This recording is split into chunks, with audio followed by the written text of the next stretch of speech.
Hello, Assalamualaikum. Very good morning. This is Khairul coming from ICE Chat. I for innovation, C for change, E from entrepreneurship. And welcome and good morning. Salam Ramadan. See you in 5 minutes.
We've all heard of productivity gurus explain how to get focused and get in the zone. But why is it so difficult to actually do it?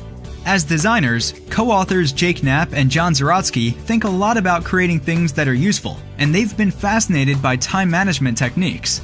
So they wrote Make Time: How to Focus on What Matters Every Day as a guide to help us use all these productivity ideas we hear about, instead of treating them like nice philosophies. The biggest insight is the idea of choosing only one highlight each day. At the end of your day, what do you want the day's highlight to have been? Perhaps you want to make sure you've spent quality time with your kids. Whatever it is, create a block of ultra-focused, distraction-free time for 60 to 90 minutes. And then reverse engineer your entire day so you can actually dedicate that amount of your attention to your highlight of the day. The result will be that at the end of the day, you'll have succeeded. Because instead of being reactive throughout the day, you proactively allocated your time and energy. One key lesson is that we need to shift from thinking about big goals and always driving towards them. Back off and design your time one day at a time.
Hello, good morning. This is me, Cairo. Once again, thank you so much for tuning with us. And today we have someone special with us on the topic of business transformation in the new normal, Quo Vadis. Quo Vadis means where it's heading. So we know in the pandemic situation, in COVID-19, for example, there are so many uncertainties, and we thought we would like to bring this topic up front, and we have someone special on this topic to comment and give an insights into this area. So I really hope that in the last, I think about a month or so, that this is the 15th sessions of ICE Chat. I hope it has been beneficial, and I really hope that we can gain more insights, more information, and more confidence for you. And now for today, we'd like to bring Mr. Affan. Let me see Mr. Affan, if I can get him on the line. Hello, Affan. Hi. Hello. Hi. All right. Thanks. Can you hear me well? Yes, I can hear you. All right. Good. So. Can you see me? Can you hear me well? Right. I can hear you well. Very good. All right. Thank you so much. Good to have you here. And how is it like for you today? It's good. It's good. Yeah. All right. So are you in the office today, or you are at home? I heard you have something in the office this morning. Yeah, I was in the office this morning and just got back. Traffic was Alright. very, very good, very clear. Okay. So managed to come back Yeah. on time. I was On in time, the office at 10:30. I have 10:30. no speed tickets. All right. Good. No, good that you are safe as well. Right. So the topic today, business transformation in the new normal, Quo Vadis. So we want to make this sweet and snappy. So what is transformation to you? Transformation. I think a lot of people have been hearing this buzzword transformation. A lot Right. of people misconstrue transformation versus turnaround. Turnaround is more about fixing a company. Transformation is actually moving the company from what they are today into something totally different. So that is what we call transformation. And Right. a lot of companies try to mix up between the two, but it's not wrong. It's just that typically people will start with the turnaround first. If they are having trouble in the organization, they will start off with the turnaround first before they move Alright. into transformation. But if the company is already doing well and they want to leapfrog into a new product or a new core business, for example, then they start looking at transformation. Right. Okay. So that's a good distinction you have there. But the thing is, I want to ask you. I mean, what have you got to do with transformation? I mean, can you tell us a little bit about your background? How did you get into this?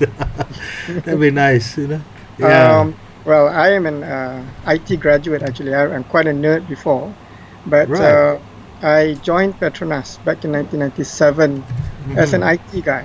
But I love solving problems. It's part of my nature. I like to solve problems. And after a few years, I joined Kani, a management consulting firm. That was my first Alright. exposure to actually solving problems for clients in different contexts. And then from there, I discovered, hey, I enjoy doing these kind of things. Later in life, I got called into Kazana and joined the GLC transformation program. That was Right. how I was exposed to a proper transformation management office, a war room concept, how you do program management, we look at solutioning and so on. And since then, I've never looked back because even during my Kazana time, I spent a lot of my time in GLCs, in the government-linked companies. So I was Right. doing turnaround and also doing transformation. I see. Okay. Well, so that's how you got into this world of transformation, right? So, I mean, I just want to know why. I mean, the transformation is a buzzword. Right? Every few years we hear transformation, and particularly the last few years, right? I mean, corporate Malaysia. I mean, as like your experience in, you also in corporate Malaysia and FGV. We heard about transformation after another. Not in FGV particularly, but in general, right? But why does company have to go through transformation? Why don't they just go through? I mean, based on your definition just now, turnaround sounds simpler, back to basics, so, fix some rough patches. But why must they go through transformation? Okay, two parts. If you talk about companies that is going through what we call a turnaround, typically it happens because they are already in bad shape. So financially they're not doing well, competitively they're not doing well. So they need to be competitive because most of these companies are public listed companies. So the shareholder pressure is there. They want to be successful. So they need to do a turnaround. But transformation, if you look at the competitive space, people do not want to be the number 2s, the number 3s, and number 4s. And looking at, for example, COVID today, you can actually see a lot of companies need to innovate themselves. And they require a change in mindset. And that requires typically a transformation program. Because a lot of companies tend to be within their core business for 20 years and 30 years and 40 years and never change. Suddenly you get COVID and you realize that, hey, I'm no longer relevant. For example, if you take the aviation industry, you're always number one. You're the leader. You just sit down and do nothing, or you start thinking about what to start in a new business. Right. Yeah, I think that's a good point that you brought up there, Afan, where prior to this, companies always taking its own time, to do transformation. I mean, we heard about this many times, and because of COVID, suddenly there is a big wave of so-called realization that, oh, no, I mean, we got to do something about this. We've been talking about this, but the thing is, Afan, and do you think that company will really change, or is just because of COVID we probably have this realization? Oh, we got to change, because this is not the first time. No, I remember even in I'm not that old, but I'm that young. In the year 2000, right? We have the 97-98 crisis, and then we have Y2K, and then 10 years ago we had a great financial depression. Oh, there's always lingers about transformation, this and that. But do you think post-COVID will be much any different, or I mean, your thought about this? I would say this is quite different, because if you look at the previous events that you mentioned just now, they are either financial crisis and so on, and there are companies that survived because they have the financial power.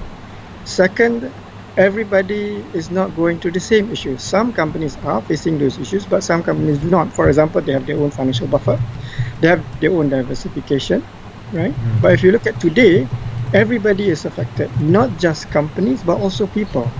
Even, for example, if you look how we have to deal with clients, how do we have to deal with businesses? Suddenly you see no one's opening shop. This is coming Raya, right? Then how do you do your Hari Raya shopping? It is no longer relevant if you just rely on a physical shop.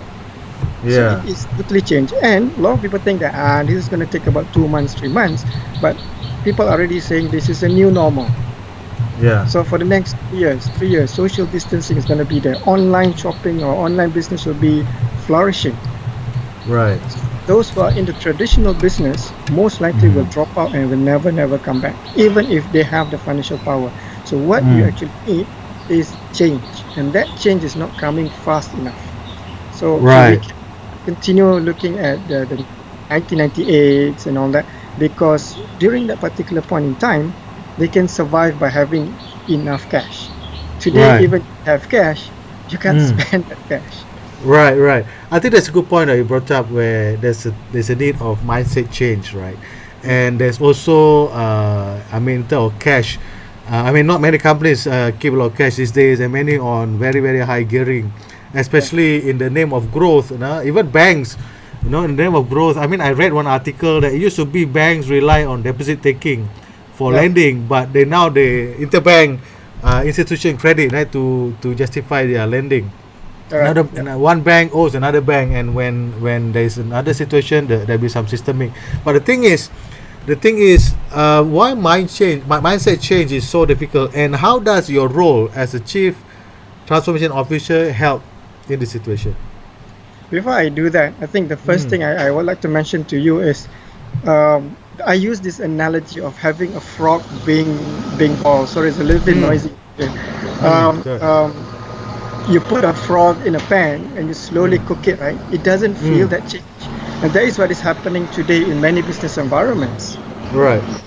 So because of that, a lot of people don't like this slow incremental change, and they take their time because there is no desire or no pressure to push themselves towards transformation. So a lot of people try to get away with it. They try to get away with it and say, we can hold on, don't worry, the next 3 months and 6 months. They don't need to go through the transformation wave. Right. But look at what we are facing today. We cannot afford to do that because people are bleeding cash. People can't go to work. We can't pay salaries. People don't buy. When you don't have salaries, people can't shop. People can't buy things. Right. Yeah, I think it's a moratorium for you have money, but you can spend. Right. I think that's also another good point, that that in other words, the desire to change is still at the old level, and we still play hide and seek, with it, instead of just do something about it. But the thing is, how does a role as a CTO, Chief Transformation Officer, help in realizing all this for the organization? I mean, not just in FGV, but also in general for the companies. I suppose the first thing that we need to do is to create a platform to say that, do you have the desire to change? A lot of people say, I have 2 more years to retirement. Why do I need to transform? Why do I need to change? I leave it to the younger generation, for example, right? Right. But if you look at the industry itself and look at the economy, people are dropping off the employment just like that, right? So we cannot just simply say, I have another 2 years to go. So Right. what I normally do is to create that context. Guys, if we were to do nothing, this is going to happen to, and we can actually extrapolate. Second, do option A, for example. Yeah, we can do incremental change. We'll probably get here. But if you go in transformational leap, then you might become number 1, because there will be players who drop off because they do nothing. But if we make leaps and bounds kind of innovation, you'll be able to get and become the leader of the particular industry. That is what we call it. And you need to have the guts, but at the same time, you have to have all the analytics to support you for that particular new business model. Right. Okay, you mentioned a keyword, something that I'm very excited, which is innovation, right? So, so innovation and in transformation, what does it do? Is it a new product? Is this on a new service? Or is it just looking at the old stuff, repackage it? Or is it a new customer? Maybe you can expand on that, Affan? Okay, I'll probably cover on 3 parts. One is, if you look at today under COVID, right? The first thing is everyone's doing work from home.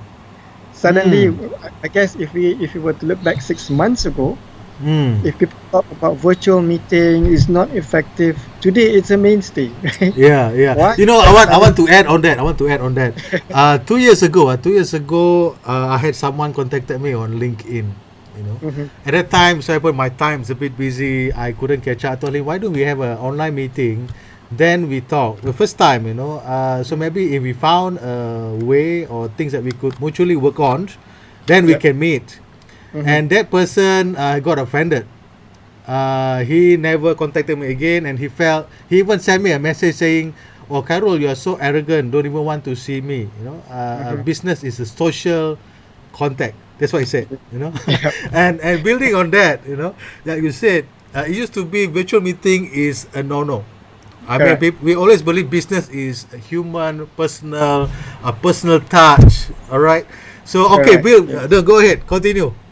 So that's the first one, right? Yeah. The second part is that when we look at how we deal with things, for example, if you talk about supply chain, suddenly you don't have your trucks, you don't have your deliveries. Right. For example, recently I read an article that the vegetable producers in Cameroon, vegetables, they can't ship out because there is no transport. And then you have the innovative players, people like Lazada and so on, they manage to fill up the gap. Will you be able to do that without innovation? The third is actually getting your products out quickly when you have something like this, like the pandemic, right? So that's why you see the digital platforms start coming in. Even for us, for example, we start looking at digital platforms. How do we sell online? People are afraid to go out. Can we do door-to-door service? And it covers both products and services. So for example, in the financial industry, and you're so used to the personal touch of having a face-to-face meeting, suddenly Zoom is the norm. And we have our being online, and you've been doing that for quite some time. Suddenly it's becoming, right? So even when we do selling, people who used to get offended, and we have, for example, in my own experience, we have board members who say, no, we must have a physical meeting. Today, in most of the companies' standard operating procedures, it's all online meetings only. There's a 70-80-year-olds, yeah, this is a big shift. I mean, I totally agree with you. You also mentioned a stakeholder that I admire so much, the board members. I mean, they have a lot of experience, they have a lot of wisdom. I mean, there's no doubt about it. But I think the board definitely will have to adapt with this new environment. and I'm hopeful that this will be the, I would say, order of the day for the next maybe a few years to make sure that we can reinforce the behavior even more, right? Right. So for someone like you, right, as a CTO, Chief Transformation Officer, what do you want to see happen in transformation? I mean, ideally, I met a CTO before. They say, "Oh, we want to do this, we want to do that," but they cannot get support. But forget about support for now. What do you want to see happening in the next few years as a CTO? For me personally, I would like to see not just a survival of the company, but also looking at the company moving towards a bigger direction, or a total change in direction, because the traditional business might not work. Especially if you look at industries where you have natural resources. And you look at companies, for example, like Petronas even, right? Petronas is a very core oil and gas company. You do basically, exploration of oil and gas and so on, which is very, very cash intensive, labor intensive, but it is not sustainable because these are raw materials or natural resources that will deplete one day. And you can see many companies, including Petronas, moving towards renewables. Now, imagine Petronas doing renewables. I mean, if it's Tenaga, that's a little bit different, right? So imagine if you're a manager in Petronas and you are, for example, an expert in oil and gas, suddenly the bosses tell you that, guys, we are doing renewable. We're talking about solar and wind and hydro. What happens to your skill set? And these are the people who will be affected the most. So in transformation, one of the areas that we tend to forget is the people who will be left behind. And they, if they are left behind, they can become either they can sabotage the whole business objective, or they can become a paperweight. Wait for it. Right. And that is also a burden to your cost. Right. Okay, so that's the story short. Basically, transforming companies, especially Malaysian companies, this is actually an opportunity to go beyond Malaysia, because a lot of our demand tends to be within Malaysia. But if you want to become an international company or multinational, for example, you need to go beyond the Malaysian borders. So if you have a digital platform, it's borderless. And you can sell. For example, we're talking about gloves and so on. It's already global. So that could be an opportunity. That could be an opportunity for many other businesses to do the same. Right. That's a really good point that you brought up. One is the digital. Secondly is the borderless business, and the thirdly is the people side. So I totally agree with you. For example, like the last few years, we see banking. Banking goes through digital fintech. But there's still, excuse me, with due respect, there are still banks that petty on reskilling their staff. Still believing in branch, still believe in heavy sales environment instead of upskilling their staff, do a higher level job and improvise their skills. But now because of COVID, some of the banks are paid a heavy price where they have to close their branches. Not just online banking, you have to go to mobile first kind of banking situation like this, and because of that, the people probably left behind and unable to move forward. They probably retain in the company, but they are not able to do more jobs, right? They're not value add into the process. So in your opinion, what must, as a CTO, what do we need to reskill our people? I mean, what sort of skills that you think suitable for them, and how can they see the benefit to them? Sometimes the staff also have an issue. I mean, I'm in the coaching training business. Sometimes people, they come to the training or coaching, they say, "Oh, sorry, we're just being forced to come, and what to do, my boss yang suruh datang, so I datang kan." So how can we make them realize that, hey, this is for you, we don't just do this for nothing. Can you help me share your experience in this, Affan? I go back to that analogy again, where you have the frog being boiled slowly, right? And this is the typical employee, where they feel that, why should I even bother changing? I've been forced to come for training, but they don't see the benefit of it until the letter comes to them. Right. Yeah, that's number one. Second is you can actually do a lot of scenarios, because you see, when I do transformation, I always look at different viewpoints, and one of the important viewpoints are the people who are being affected by this. Because one of the typical questions they will ask is, what's in it for me?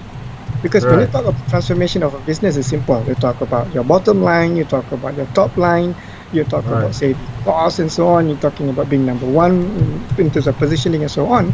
But Right. from the employee perspective, you have to be fair to them that okay, maybe they don't Right. have the skill set or they don't have the IQ or EQ to do it. So Right. what do you do with that? So will there be opportunities? Because I know, for example, in some of the companies, what they do is, you mentioned branches, right? So when you close Right. branches, there will be people who will be out of a job, Mm. or you might even want to shift or change that branch beyond just serving one particular product. So they can Mm. open franchise, for example, and they can do other Right. things as well. Because the minute they can start selling something, what's stopping them from selling product B, C, D, E, F, and G? Right. So you Right. need to create that environment for them, because you have to be Right. fair. If you and I, right, if we are like 50, Right. 60 years, why take that risk? Yeah. I Yeah. want That's right. to change and jaga cucu, right? Right. But if Right. you can give them an opportunity where they see, hey, if I do this, I Mm. can create my own wealth. I can Mm. create, for example, my own groups and businesses, and Mm. it's supported by the organization. They provide me some sort of value chain in terms of Right. product brand. So why not? And a lot of Right. times, this is actually missing. Right. Okay, that's a good point, Affan. Of course, it is easy to say before we do it, but I also know that some companies, for example, for them to go to other business. Let me give an example. One 5-star hotel that I know recently said that they are now partnering with one of the delivery providers. Yeah, I don't want to mention which company, to do delivery of fine dining food. Delivery of fine dining food, right? Okay. So yeah, so this is again a new business model. It's a 5-star hotel. Normally they don't serve fine dining ready to eat food. No? They have to Yeah. serve a la minute, Fresh. Mhm. ready fresh, right? Yep. So to for them to do that, they need to go to the board and change policy. Mhm. It's not just about finding a new idea, it's about changing policy.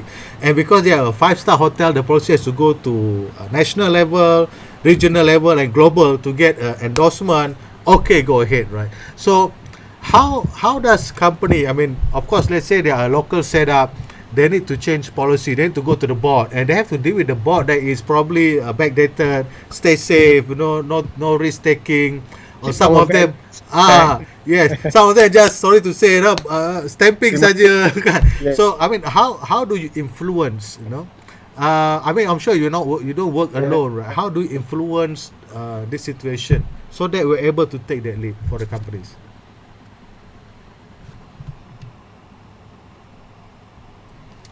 Afan, do I still have you? ABC, right? So while waiting, that's Afan, and we Yeah. are talking today. Yep. Are we still get you? Hello, hello, Afan. Hello, hello. The line's Yes, go breaking up. ahead. All right, yes, go ahead. Okay, Go good. ahead. Good. Mm.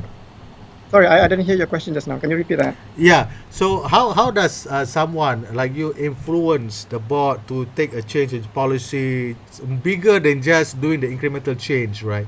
And I'm sure you're not working alone. How do you get all your team member, the C level, go into this direction?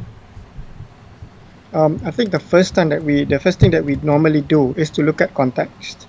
Second Mm. is to look at the scenarios, what's happening Mm-hmm. around us. Mm-hmm. Looking at our peers, our industry players, what they're doing. Then that's number two, because you can get the pulse and see where is the direction moving. Mm-hmm. Third is actually to use analytics. And this is something very, very important today, because you cannot just simply rely on gut feel alone. Gut feel is still important, but looking at the numbers. You mentioned Right. just now, you talk about food, fine dining food. Right. The first question that we should be asking is there a demand? Right. Now, if you are to debate or to discuss or even to argue with a board member, right, they will tell you, no. Fine dining taste, it must be served in a hotel. But Mm. if you have data, if you have trends, for example, and you can show them that it's actually Right. the opposite. It's a growing business. And it can actually be done, because if you look at even today in COVID, suddenly our wives, for example, are master chefs. Right. And it's all through YouTube and Google, right? Yeah. Yeah. Yeah. Even Yeah. we are also doing all the cutting of onions, because why? Right. We didn't even know that we can actually do that. So if you can Right. actually change eating, right, Right. into experience or what we call looking at buying an item, but looking at experiencing food, for Right. example. That will be different. Then people will say, people might enjoy that, hey, I created this food based on the instructions given by for example, the chefs, and I made it. And imagine the number of virals that you get, Right. hey, if he or she can do it, why not I? So you probably will Right. create a new type of deal. Right. Right. You know, Yeah. Affan. I saw, for example, recently one of the joints actually they they ask a service, hey, that's pretty good. I will definitely so. And I probably get another additional 10 clients, right? 10 customers. Right. There's a question. There's a question from the comments here from Anindita. Yes, Prof. Anindita. She's from Taylor's. She asked a question: how can organizations create avenue for bottom-up ideas of transformation or business? Any examples? Okay. This involves typically culture. For an organization, I take two examples. One is an organization that has gone through scandals and corruption and so on, right? So you don't have any trust within the organization. So you can forget actually having some sort of a open-ended discussion with many people, right? So what you need to do is to have a very good leader that will say that I am here to listen to you, and that requires a lot of communication. It's hard. I can tell you, it's hard. It's not easy, because why? In a typical scenario, these people who have ideas might be seen as so-called whistleblowers or trying to disturb the equation. Right. You might expose more corruption and so on and so on. That's the first scenario. The second scenario is companies who already have that culture, and this is where you see leadership, the type of leadership where it's a little bit more open. They are typically social media, and they have Twitter or Facebook or IG. The company itself is very active in the social media. They also have physical areas that allow you to come in and provide ideas. So, I mean, we've seen, for example, companies with idea boxes, right, or suggestion boxes. Right. How often do you see those boxes have any piece of paper inside? Very seldom. Yeah. It doesn't invite you. And at the same time, if you put your idea in there, who's going to pick it up?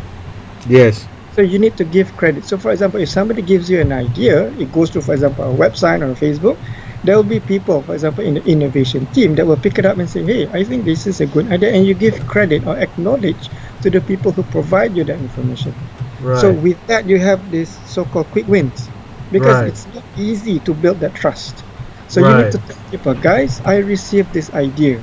I like this idea. I want more of it. Then people start thinking, hey, that means I can give ideas, and I will not be punished from giving these ideas. Right. So you can see there's two different starting points. Right. One is companies with corruption scandals. They will take a longer time. This is what we call turnaround. You need to fix some of these issues, but you also need to have leaders who are willing to communicate. And at the same time, if you have issues, you have to address it, with a disciplined manner. Right. But if you have ideas, you also need to give them an avenue for that. Right. You know, Affan, I think a few days ago there was a viral content from Jalil Rashid, the CEO of PNB, the new chief in PNB, and I'm showing it on the screen right now. If you could see them, he somehow model a different kind of leadership. If you could see them, and I think we spoke about it also yesterday. And that post travel, and he came up with a number of threads, and one of the thread that is become popular is working from home is now a permanent option, not just in MCO, right? From the look of it, he somehow fit the model that you said just now. But I don't want to comment more on that because he just new on the ship. So, working from home, what's your thought about working from home, and do you think this should be a transformative policy for a company? Oh, I think I'm losing Affan again. I don't know what's happened to the internet now. Affan, can you hear me still? Yeah, I can, but you're breaking out. I think I get what you're trying to say in terms of the new normals or working from home, right? Yes. And how it's part of transformation. Is that correct? Yes, that's right. That's right. Okay. Yes, it is. It is definitely a key driver towards transformation, because suddenly you have a successful case, Mm-hmm. which you said you can't work from home, Right. teleworking. Suddenly it becomes a necessity. And Right. from there, you can actually enhance or expand that kind of practice to other people, because Right. then you actually create a new group, a new segment in the market. Because there will Right. be a lot of people from home. Right. There will be a lot of offices that will be empty. Mm-hmm. And then when people are working from home, you also have access to people in terms of the marketing segments, product segments, service segments. Because a lot of people say, "Hey, I'm now at home, but I also need certain services." Right. Right? Right. So I always look at it from that positive. In Right. fact, if you look at companies like PNB, when they talk about working from home, then you also need to look at applications. How would your applications and systems support your people? And Yeah. certain things, for example, you don't have to create it yourself. In fact, they are using MySejahtera, for example, which is already Yeah. available in the market. So why bother about building up these new systems? And that is also a change in the procurement policy for this Oh kind of yes. organization, right? Yes. Yes. Suddenly, I mean, from my own experience before, Right. whenever we have a tendering exercise, a tender exercise, and we try to include startup companies, and it's very, very difficult, because Oh why? yes. You're trying to compare yourself, a startup company, with an ACP. Right. What kind of Right. evaluation criteria do you use? One company Right. has been for like 30, 40 years, very Right. strong financial backing, versus a startup company that just started 2 years ago and still has Yes. not money, but they have an innovative product. Yes. Good. This is the time for them. Yeah, that's a good point, Affan. I really like talking about this. Certainly, I know your background is in procurement as well. You're one of the quite popular procurement. I was told. This is true. Some of my clients as well are facing some situation where the budget is being cut. The cash is depleting, so they are unable, no longer able to engage big media company, for example. Yeah, Yeah. and they need to engage freelancers to do some graphic managing their social media account, but they don't have a policy to engage a freelancer, right? Yeah. You cannot pay freelancer 60 or 90 days payment cycle. It doesn't work, right? It doesn't work that way. Yeah, it doesn't work. And sometimes, and because company cash is depleting, sometimes they make fuss of so-called higher fee charged by freelancer. Yep. But of course much lower than the big media house. But to them, they compare. For example, you want to maintain someone to maintain your social media account, you pay maybe 10,000 per month for freelancer, and then the That's a lot of guy, money. yeah, more open. But the clients say, oh, I only pay 5,000 for my media person. Why should I pay you 10,000? But the freelancer, he doesn't know, have to wait for 60 days Yeah. of payment, right? Yeah. So those are costs of doing business, right? So I think that's a good point, that in other words, this is a good time for companies to change the policy, because why it is still happening. So we can always adapt. And I think the move by PNB, Jalil Rashid, I hope set the what I call pave way of a new kind of direction, and testing the policy and see how it works.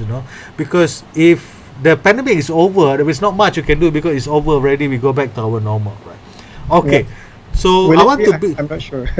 Yeah. I'm not sure, but again, I think it's a good example, and Jalil Rashid so far modeled the so-called the leader of future that we need.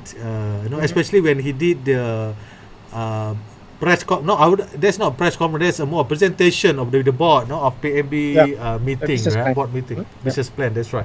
Okay, so on innovation, I want to dig a little bit on innovation. Prior to this, we observe a lot of company innovate based on stability. Just do, people are doing something, just go with it. Don't touch anything sensitive, right? And then during COVID, people innovate because of they are in adversity situation. Yeah. So people change right away. Someone who has a nice food but don't have delivery service, they will close shop. Yep. Right. So what happened now after COVID? People probably will innovate based on survivability. You mentioned just now survivability, but the thing is, survivability is not enough. You need to go beyond survival. So in your opinion, Affan, so post-COVID, let's take a long-term look of the situation. For survivability purpose for company, I want to ask about the people. What does the people need to do and expect in the survival mode of company from transformation perspective? From a survival mode, I would say preserving your position, preserving your product and brand. So you will do whatever it takes to keep, for example, if you're in the product or FMCG industry, for example, you want to make sure your brand is still in the supermarkets. That's basically it, right? You'll probably try to innovate in your supply chain, get some players to come in and so on, but that's it. So it's actually quite Right. different than companies that is talking about moving or taking a quantum leap. Is that very different? Yeah. So what kind of people do you need, for example, to maintain survivability? People who have wisdom, people who have innovation as well. You probably need to have a diverse group as well. Mix them up. Yeah. Right. One thing that I do quite well in many of my transformation projects is I mix people. People who are in their 50s, people in their 30s and 20s, get them together in a room, challenge the ideas, and then come up with something. And it's good to have quick wins as well, because there'll be a lot of bystanders. Yeah? Right, Around right. you. In transformation, there'll be a lot of bystanders. They will say, for example, we've done that, it doesn't work. People will say, you go and do it. We'll wait and see. And there'll be a lot of these people who are praying that you fail in the transformation. Yeah. There will be. Right. In fact, we look even on the social media. There's always Right. people who, sometimes we have those kind of people who enjoy seeing failures. Yeah? Right. So, Right. so it's these kind of people. Sometimes you just park them aside, but there are also people who are 50-50. So you get them involved. Once they see that, hey, I think this is workable, this is manageable. I can get something out. I get credibility from it. And in fact, if you talk about the millennials, they love it. They Right. like visibility, they like credibility. Yeah. So Right. you give them projects and they're successful, they will go very, very far. And I like to mix this kind of people, because why? With those who are wiser, those in the 30s, those in the 50s, for example, Right. they have a Right. lot of experience. They can actually help look at different perspectives versus the millennials. So you probably will Right. get with a very good product in the end. Right. Affan, you mentioned what you call a group of people. Two groups. One is the young, one is the seniors, right? I mean, Yeah. often in my line of work, I meet this kind of people as well. But I notice the young people have their own style, which is, hey, you should be teaching me. I'm the young ones. I have a lot of ideas.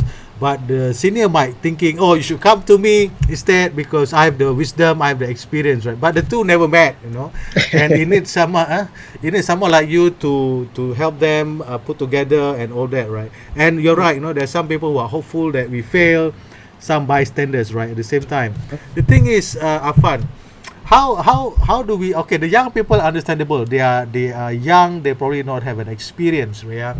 But for the senior people, right, how can they be more bigger than themselves, be more compassionate, be more empathetic to go down and help out these young people see the benefit of doing something different? Can you share a little bit about your own experience?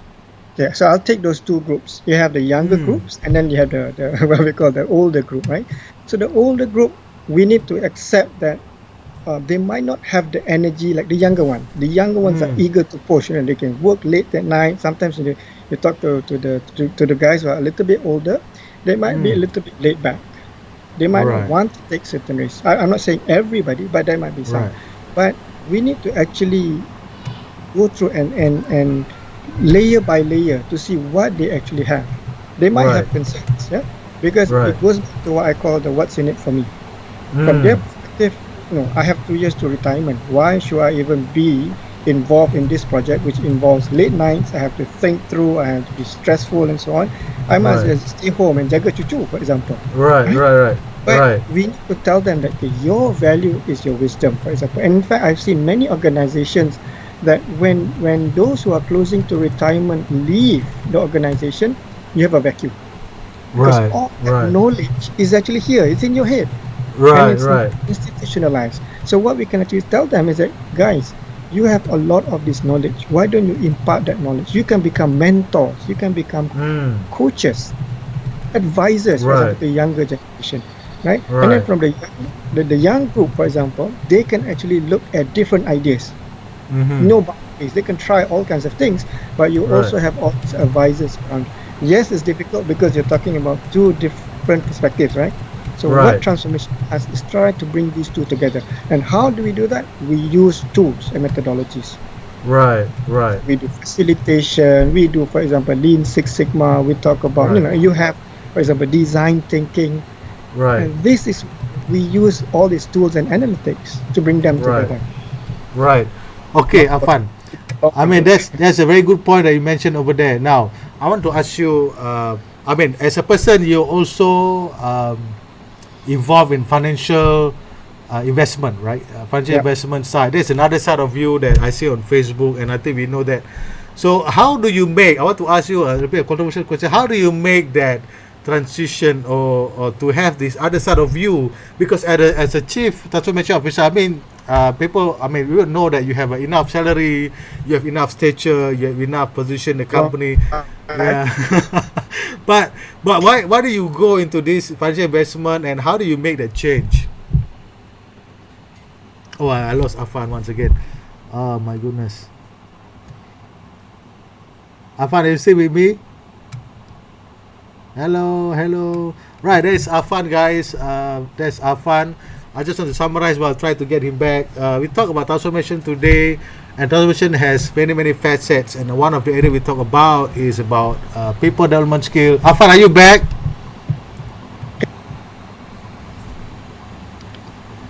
We talk about people development skill. We talk about change in organization. We also talk about change in policy. We also talk about getting people on board, reskilling, upskilling them. And transformation is a thing that is not easy, because it involves not just a simple patchwork or turnaround. It also involves more than just change business model. You also change maybe people, change the leader, or change the CEO. Let me try to get Alpha once again, see if he's still around, because I know his time is quite tight. Hello, Alpha, are you still with me?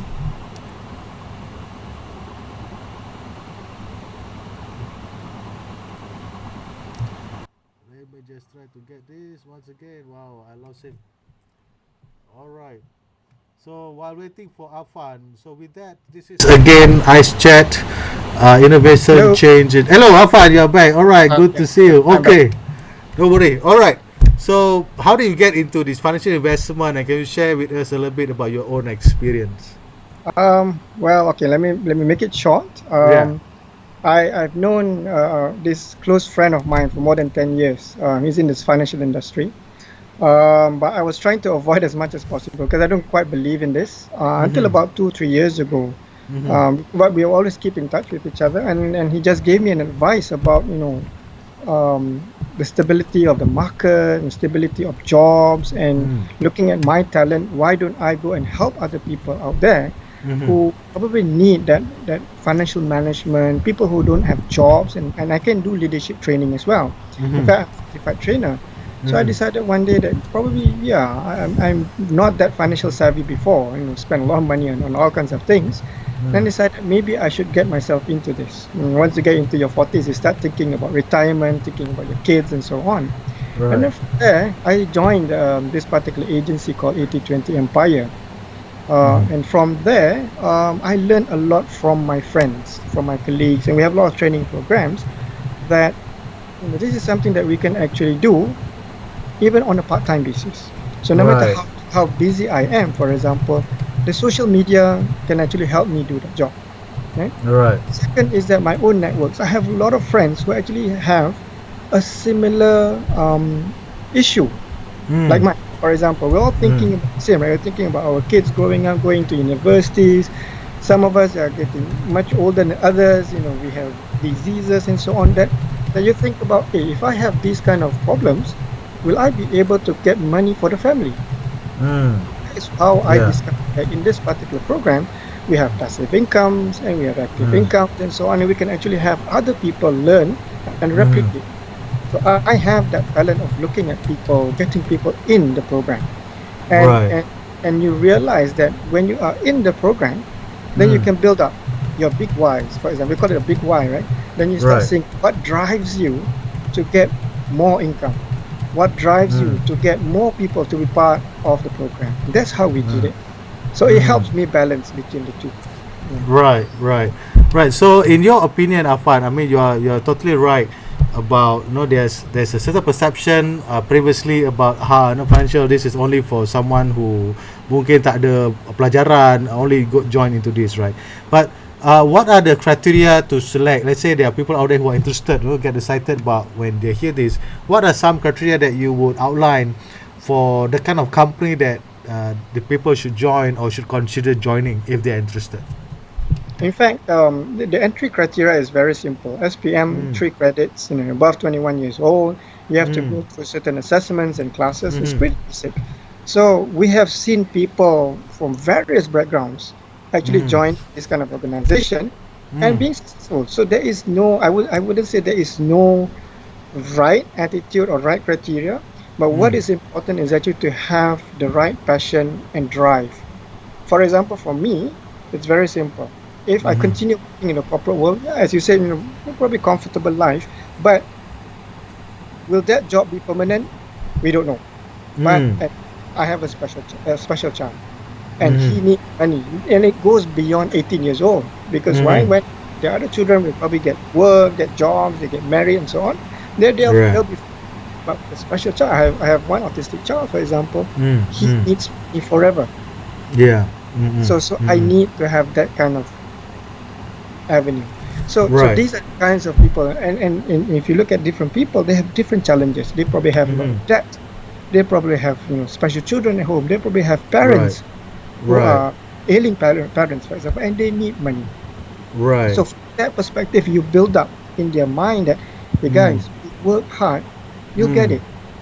So you put aside all your ego, your bad attitude, and because sometimes people say, I'm already a senior person, I don't need this. Hey, you never know, because it's unlimited income anyway. And you get time, right? So we don't know, and that's part of life transformation.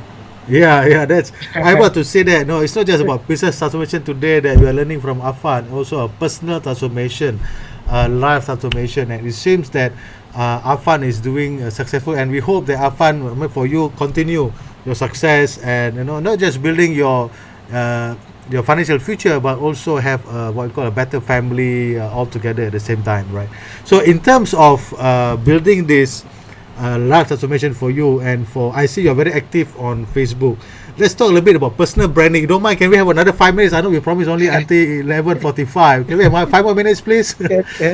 All right. So let's talk about personal branding. How do you do it? I mean, is there any one or two strategy that you would like? I'm sure that a lot of people that know you, listening right now, looking at the Facebook there right now, what are some strategies that you can share with them about personal branding, social media?